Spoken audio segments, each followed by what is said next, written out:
right? So the first thing is we have to identify when creating value is with creating education is our education needs to speak to the wants and the needs first. And we need to be able to meet people where they're at. So meeting somebody as a seeker, the first step really is helping them to become a believer. Hello and welcome to the Remarkable CEO Podcast, a show dedicated to chiropractors who want to transform their job into a business so that they can have a remarkable practice as part of a remarkable life, not instead of one. With your hosts, Dr. Pete Camiolo and Dr. Stephen Franson.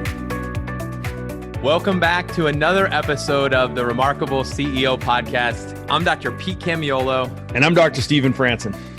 And we are honored and thrilled to be with you. Thank you again for being a part of this amazing podcast. We are committed to keeping ourselves well adjusted.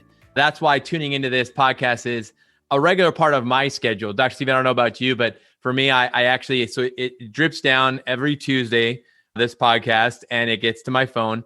And it's typically a Tuesday or a Wednesday session that I have where I listen to the podcast. And actually, it's been pretty awesome for me just to be a consumer as much as I am a contributor to the podcast. And it's awesome because, you know, by the time we do a podcast episode, it takes a couple of weeks before it airs. And so by the time I hear it, I'm like, wow, this is really good stuff. So as a consumer to this podcast, it's been something that I've really captured a lot of value from. And I know, for many of you who listen to this podcast on a regular basis, it's added a lot of value to you. So we just want you to know, thank you for being a part of this podcast. Thank you for tuning in. Thank you also for sharing our podcast with your colleagues. I know many of you have done that. You've said, hey, this episode is awesome. And you share it with a colleague, specific chiropractic brother or sister. You think that episode would be of value to them. And I hope that this series has been a huge value to you. We're concluding a series today that we've begun. So if you're new to the podcast, just a quick, hey, we're welcome to the podcast. Welcome to the family.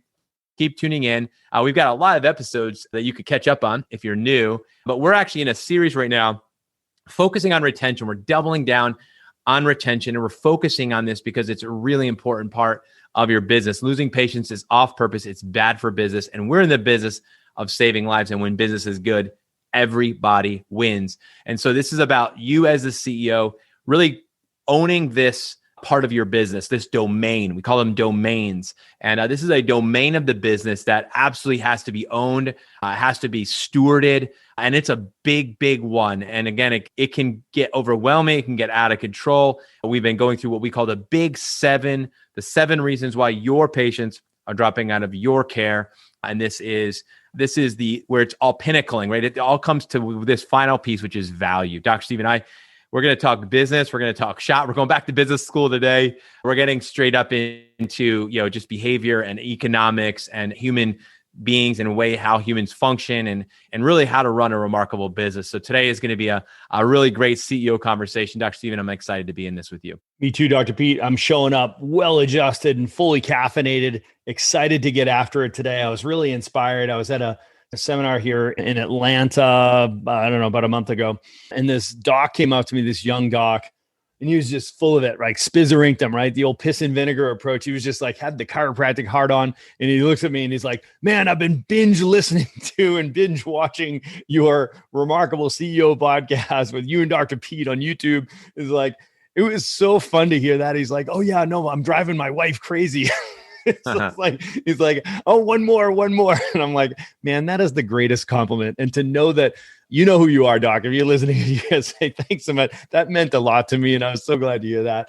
I heard it a couple of times this week in our Remarkable CEO masterminds here in docs, just really thanking and recommending it to others. So we appreciate that, guys. And here's the truth of it. We are blessed. We have a tendency to attract, I would say, the top 20, 25% of chiropractors, I think, on a success spectrum.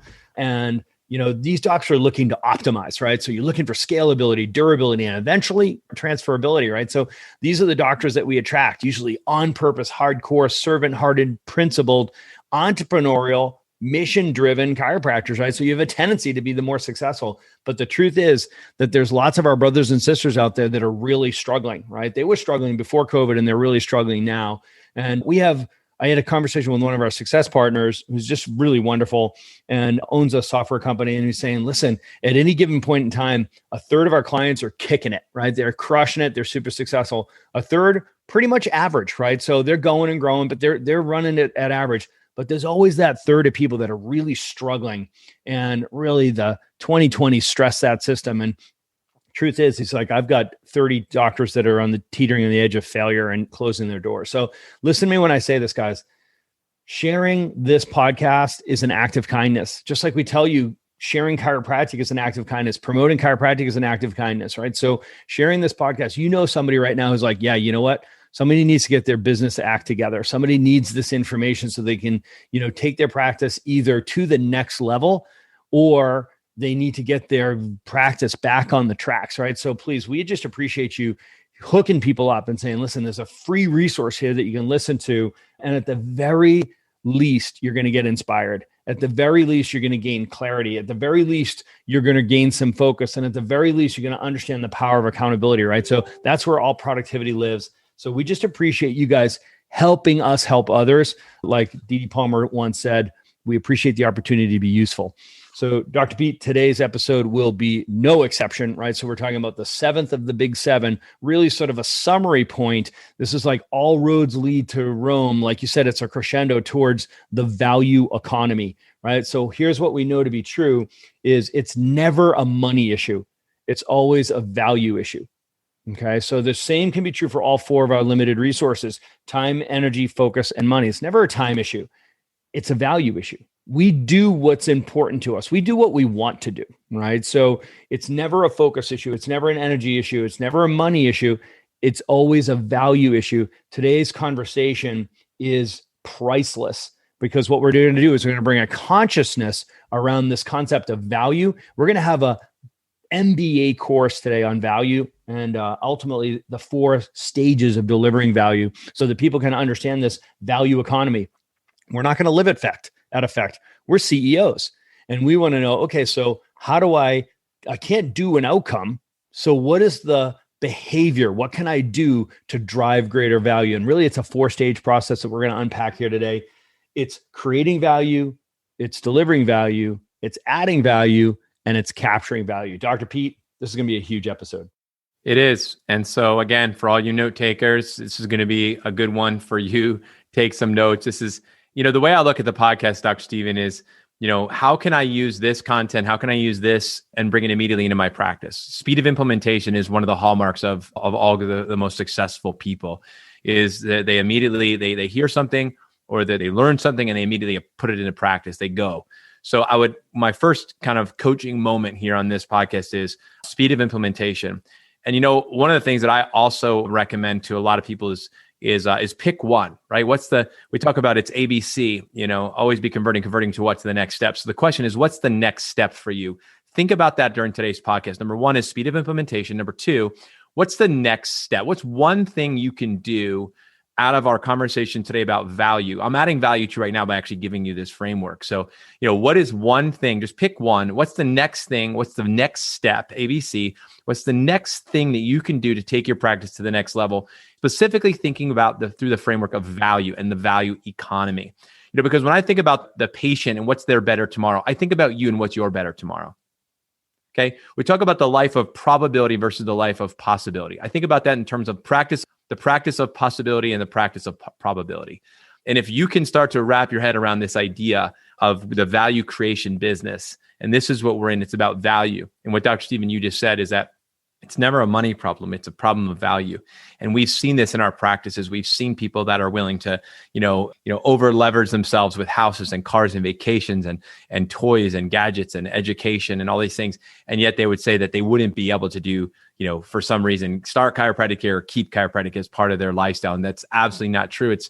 And the reason would never be because of financial reasons. It's actually because we don't value it. And so we understand that if that is the answer, if that's the reason that people give you, it's because we didn't do one of these things, right? Because the fourth part is the capturing value, but there's 3 that are absolutely paramount that are essential before there. And so the first one is creating value. And this is so important. And again, it comes back to you as a visionary, is having clarity on what is it that we are creating to create value for people. It's understanding, what do people want? right? We talk about how this is what you need to do to get what you want. So the first thing is we have to find out, what is it that people want? What is it that people want? And this goes back to, Dr. Stephen, what we talk about, which is, the motivational triad, right? So the motivational triad is very simply this, that people, they want to move away from pain, they want to move towards pleasure, and they want to do it with the greatest economy of energy. They want to move away from pain. They want to move away from something that's painful, that's hurtful, that's heavy. And so that's, something they want to move away from. Okay. So typically it's somebody coming into your practice. Let's just very tactically talk about this very tactically. I have headaches and I want to get rid of the headache. So it's something that they want to get rid of, pain, and they want to move towards pleasure. So they want to move towards, I want to feel better. I want to get rid of these headaches. I want to feel better. Okay. So that what we might call their immediate goal, right? So I want to move towards that. But then we have to stretch and we go into more of okay, so that's your immediate goal. So you want to move away from pain. You want to move towards this area. You want to get rid of something so you can get back to something that you have to do. So that's what we call their short-term goal. So what is it that this is stopping you from doing that you have to do? Okay. This is essential for like activities of daily living. This is very foundational to my quality of life as a person, as a human being, a father, a mother, a husband, a wife, a working person, student, whatever it is, an athlete, whatever your roles are. It's like, I got to get back to doing this because this is really important to me. I have to do this, right? So these are the things that are essential for my life. And this is stopping me from being able to do that. The effect it's having on my life. The second is getting back to things that I want to do, that I love to do. These are adding things to my brighter future, my better tomorrow. So if you can begin to, if you start here, you understand, okay, so that people move and they do this with the greatest economy of energy. Okay, so it's move away from pain towards pleasure at the greatest economy of energy. What is that? What are the things that are in the economy of energy? Dr. Stephen, we always talk about there's 4 things. I'm going to throw this over to you. Time, 4 things to consider that people are considering: time, their time, energy, focus, and money. Okay. So these 4 things are the things that are being measured consciously, subconsciously when decisions are being made. Okay.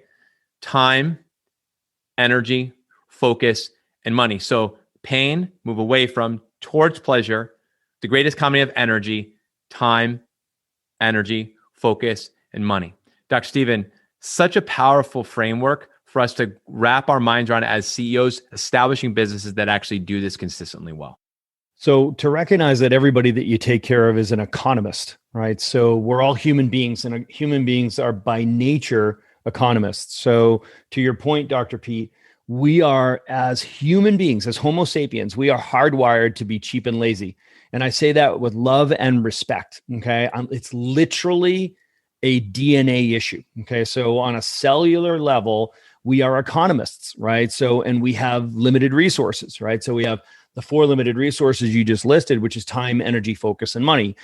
Now, when I say it's a DNA issue, it's like literally, like I'm a Paleolithic guy, right? So I love the paleo lifestyle. So if you study the paleo lifestyle, which is a fantastic study, by the way, you start merging like the Paleolithic study with behavioral economics, and you start to recognize like, oh my gosh, we're literally hardwired in a very predictable way to behave, right? So it's like literally you can tell how people will take action if you pay attention to our biology, right? So, for 60,000 years as human beings, 3,700 generations, listen, energy was at a premium, right? So you had to expend energy to get energy. In other words, you had to chase down a rabbit to eat, right? So it was very expensive to eat, right? So you had to spend a lot of energy to get a lot of energy. So there's a lot of consideration around how you would expend or spend your energy, right? So that's the essence of, man, I've got to spend a lot of time, energy, focus, and money to get what I want. There's a consideration that happens in our brain all the time. We're just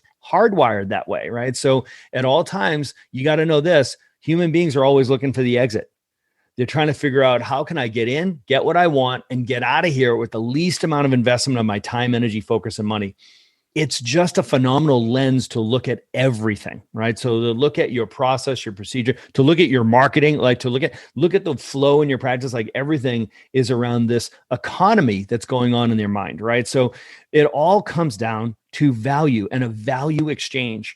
Let's face it, this is a transactional environment. People are coming into your office and they are buying something, right? So that's your product. What is the outcome that they're looking to buy from us, right? So they're willing to give you their time, their energy, their focus, and their money to get a certain value back, right? So they have a lot of value in their mind already for their time, energy, focus, and money. The question is have you created value for the exchange point for our value that we deliver in our practice? So let's bust that out, Dr. Pete, because for us to be able to navigate these really treacherous waters well, we've got to be very deliberate about it. We have to be systematic about it. We have to be really intentional about it. So that 4-step process, the first one is creating value, which is your patient education process.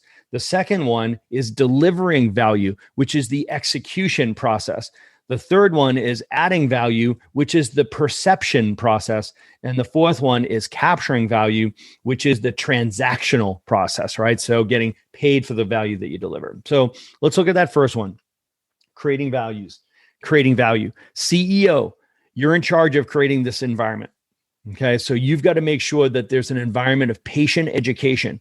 And patient education, in that, patients will actually appreciate what's available in your practice, right? This is your brand promise. This is your brand messaging, right? So this very much should live out through all of your marketing, right? So at the end of the day, we know that the community, people in general, really have no idea what chiropractic is. They have no context.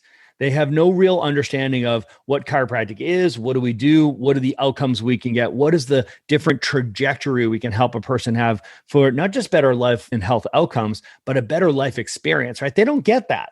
They don't know that, right? So if you're not addressing that gap immediately, you're already behind. Okay. So you got to recognize that in your creating value process, that's what patient education is. The person does not understand chiropractic, does not understand the benefits of chiropractic, why they should start, why they should stay. We have to create value for chiropractic care by educating them in a really deliberate, process-driven way. Okay, let's take a quick break and talk about Chiro Matchmakers. Chiro Matchmakers will help you find the right person for the job. If you're looking to hire the ideal chiropractic assistant, Chiro Matchmakers will help you find the specific person missing from your team so that you can get back to using your talents to serve more people. Or if you're looking to hire the ideal associate doctor, CMM can help. Chiro Matchmakers helps chiropractors like you find the ideal associate doctor to unlock your practice potential and get you the freedom that you desire. To learn more, go to chiromatchmakers.com. And now let's jump right back into our conversation. Yeah, I think this is really important, Dr. Stephen. And I think, one of the values of, for example, the Remarkable Practice System, why I love it so much is because it's actually built around this exact framework. It's built around this concept of you have to start and meet somebody where they're at. So we take somebody through the journey. We say that when they meet you for the first time, they're actually a seeker. So they're seeking for something. What are they seeking for? Well, they're seeking for a solution to their problem. They're looking for an outcome, right? Like you said, people buy outcomes, right? And so the first thing is, number one is, are you meeting people in such a way where the outcome that they want is what you offer, right? So I always like to say when what they need and what they want is what they need is what you offer, you've got something. When what they want and what they need is what you offer, you've got something. So I want this. In order to get what I want, I need this. And this is what you offer. Got it. Perfect. I'm in. Right. So the first thing is we have to identify when creating value is with creating education is our education needs to speak to the wants and the needs first. And we need to be able to meet people where they're at. So meeting somebody as a seeker, the first step really is helping them to become a believer, to begin to really grasp some very foundational and fundamental concepts that this is what I need to do to get what I want. That's how we start, right? So we start there, and that's in such a critical process, so important. And we've got, lots that we can share about that. And we've talked about this a bit on our podcast. But that's the first step. So creating value begins typically with the messaging that you actually are putting out there into your community. So your marketing, right? Because your marketing is really your message. So we begin by creating value, adding value by the message that we put out there, whether we showed up at a business and we did a lunch talk, or we have a podcast or radio show, or we did a webinar, or we do a dinner workshop. whatever it might be. Maybe it's a spinal screening like we used to do, see if we ever get back to things like that. But, those types of things where immediately you met somebody and you added value to them, you added a value so that they could take another step. They could take the next step. And that's the first step, is that you look at, are we meeting people where they're at with our messaging, with our education? Are we speaking into people's listening, right? Are we speaking there? Because that begins this process, Dr. Steve. We talk about retention. Retention begins here, because when we add value starting here, we build that trust, right? Trust. It begins to be built there because we're speaking into their listening. And that begins this process of patient education. And then it goes through the conversion process. And then we go from being a believer to becoming an understander. And we've talked about this through this series. And understanding never stops, right? We never stop understanding. We can always learn more. And there's always more to know. So we call it continuing education, right? That's why it's not just educate, it's continuing education. We continually educate our patients. So adding value, step one, value economy, is educating your people and continuing to educate them and building patient education into the sequence. That's step number one. Step number two is delivering value. So once you've built the framework to educate, so you've built out your practice model, you've got the client, the patient journey mapped out, first 4 months, first 4 days, first 4 months, first 4 years. You can break it down that way. Next thing we know is say, okay, we've got the education built in. We see how we do that. Now we've got to execute that. We have to execute that process. So the second part is, it's one thing to say, it's another thing to deliver it. It's a totally different game. So the second part of it is delivering the value. Are you actually delivering the value that you are intending and that you desire to create for that patient? And do they perceive it? Do they experience the value through the delivery process, through the experience of being a patient, being a member of your practice? That's right. So that first stage is creating value, right? Which is that patient education process, right? So, and like you said, Dr. Pete, there are stages for the ascension of a potential new patient to an active patient, to an ideal patient, to a lifetime patient, right? To a wellness patient. And that seeker, initially, we create value through our patient education, through our marketing, right? So we create value where, like, we recognize that they have a problem, they perceive that they have a problem, and they're wondering if we could solve their problem. So we have got to create value for them even coming into the practice, which is the hardest step, right? So that's a deliberate, I believe that this place can help solve my problem, and I'm seeking a solution. Then when they're in the conversion process, we create value because we help a person understand that I think I'm in the right place. I feel like I've been heard, I've been understood, they get me, and I believe you're going to help me get what I want. So there's a creating value in a very deliberate way there, because we know that conversion's emotional. And then they become an understander, because you don't have to believe in chiropractic, you can understand chiropractic care. And that is the continuing education process, where creating value for not just starting chiropractic care, but staying under chiropractic care. So that's that first stage. The second stage is delivering value, right? As you said, this is the execution piece. Now, when you meet a person on day one and you say, our purpose is to educate and adjust, right? So now we're saying, okay, so are we delivering on the promise?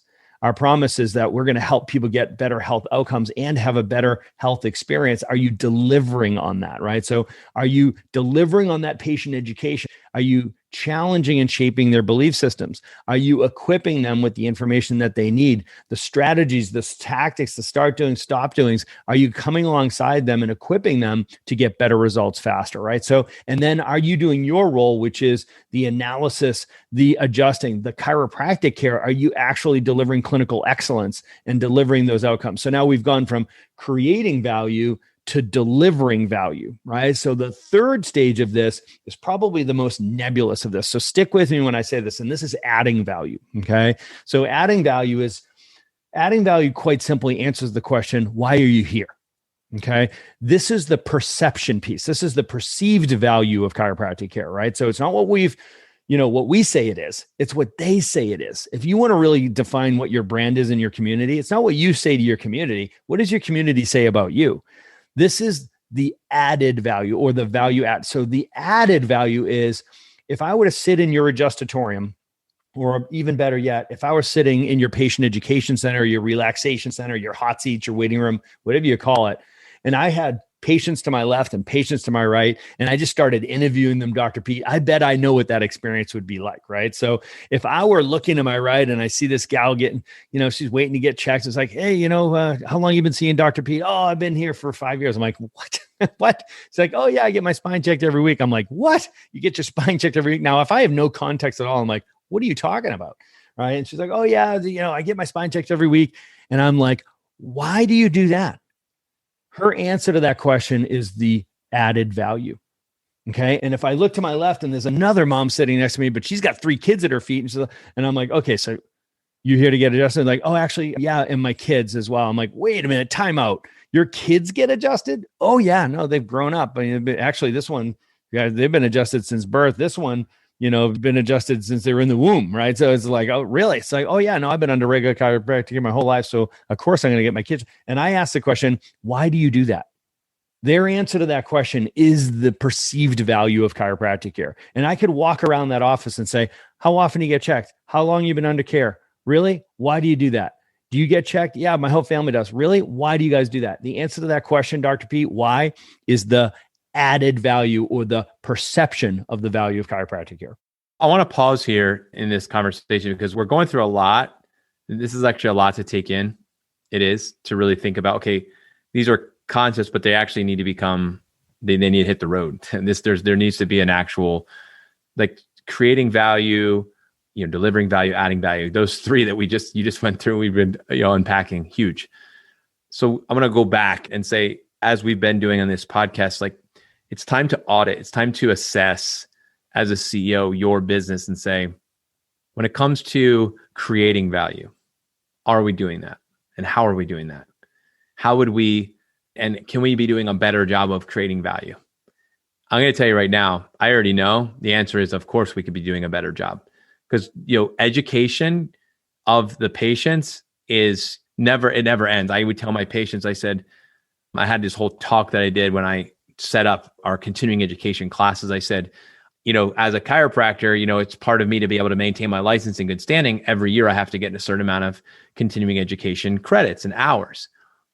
So I can keep my license in good standing. And I would ask them, why do I have to do that? And I would just let the audience answer the question.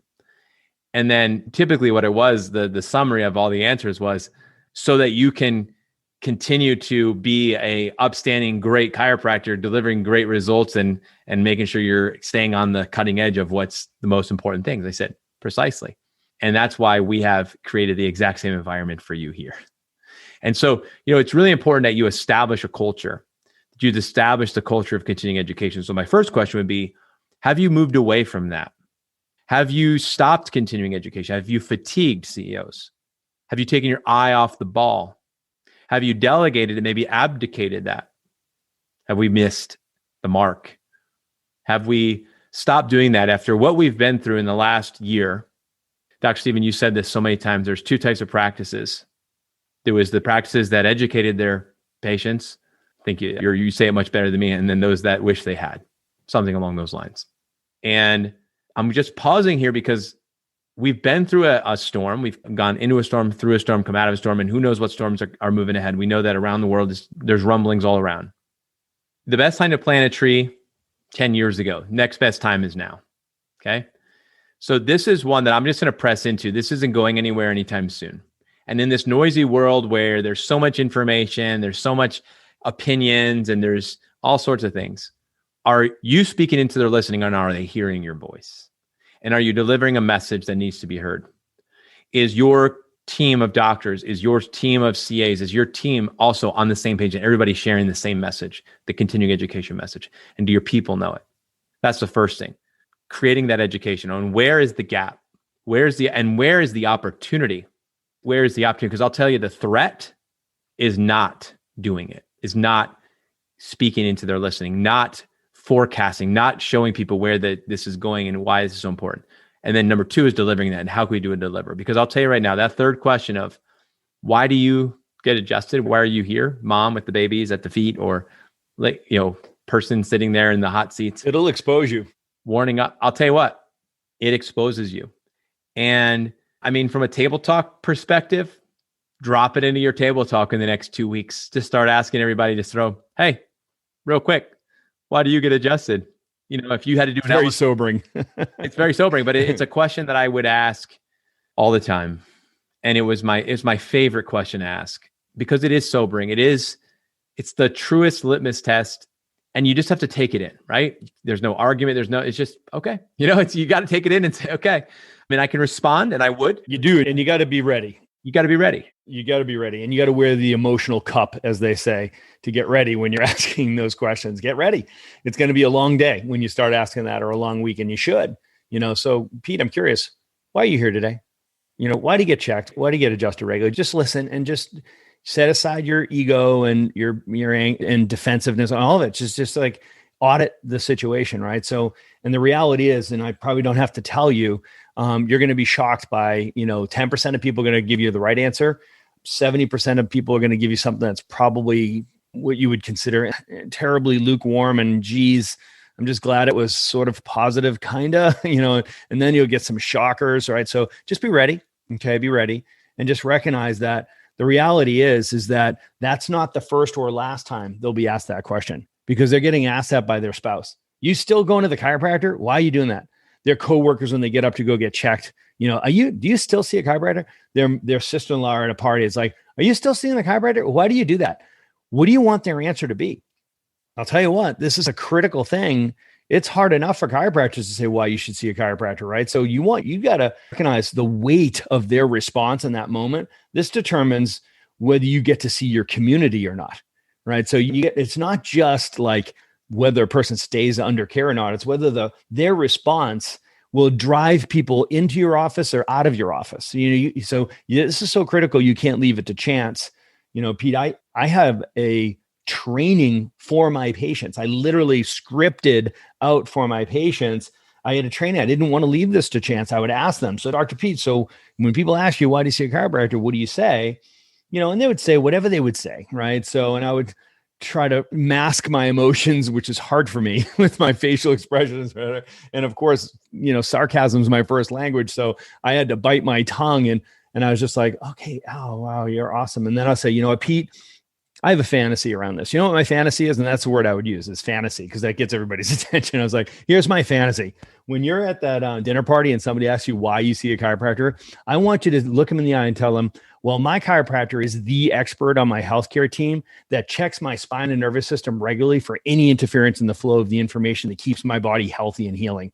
Why? Who checks your spine and nervous system? And the patients would go, oh, yeah, doc, that's it. That's it right there.